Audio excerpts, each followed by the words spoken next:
జగన్ని నెల్లూరులో అడుగు పెట్టనివ్వనని, హెలికాప్టర్ ఎలా దిగుతుందో చూస్తాను అని తెలుగుదేశం పార్టీకి చెందినటువంటి శాసనసభ్యులు మాట్లాడుతున్నట్టుగా నేను విన్నా.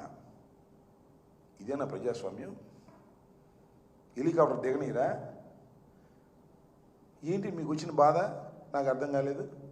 ఇంత దారుణమైనటువంటి పరిపాలన జరుగుతూ ఉందని చెప్పడానికి ఇదొక ఉదాహరణ. లేటెస్ట్ జగన్మోహన్ రెడ్డి గారు కారులో వెళ్ళడానికి వీల్లేదు, హెలికాప్టర్లో వెళ్ళడానికి వీల్లేదు. ఏంటి మీ ఉద్దేశం? నడిచాలి మనే వెళ్తారు, అది కూడా తొందరగా పడకండి.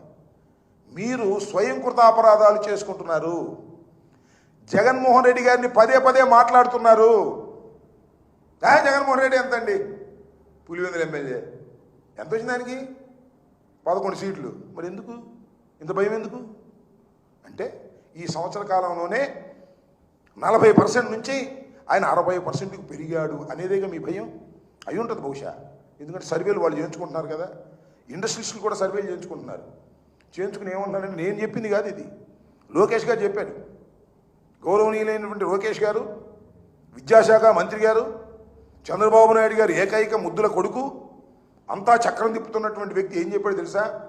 ఇండస్ట్రియలిస్టులు అడుగుతున్నారంట, మేము పెట్టుబడి పెట్టాలంటే మీకు గ్యారెంటీ ఇవ్వండి, మళ్ళీ జగన్ రాడని. అంటే వాళ్ళు సర్వేలు చేసుకున్నారు. గ్రాఫ్ పెరుగుతుంది జగన్కి, వీళ్ళ గ్రాఫ్ తగ్గుతుంది.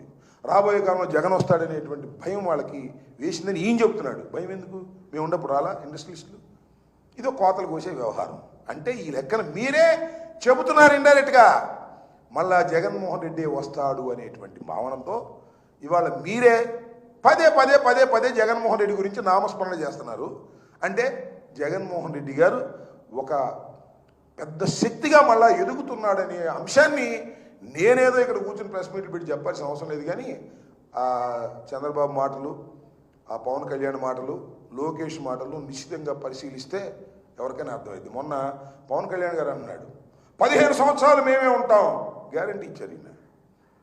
15 సంవత్సరాలు మేమే ఉంటాం, మేము కలిసే ఉంటాం. ఉండు అయ్యా, ఎవరు కదన్నారు? కలిసే ఉండు, చంద్రబాబుతోనే ఉండు, చంద్రబాబు సంఖ్యకే ఉండు, మాకేం అభ్యంతరం? నువ్వు మనం కలిస్తే మేము ఆయన అభ్యంతరం పెట్టామా? మేము చంద్రబాబుకే నేను ఊడిగం చేస్తా, నాకేమి సీఎం పోయే అవసరంలా, చంద్రబాబు నాయుడు గారికే ఊడిగం చేస్తా 15 సంవత్సరాలు అని ఒక బాండ్ రాసిస్తున్నావా? ఇవ్వు, ఎవరు కాదన్నారు?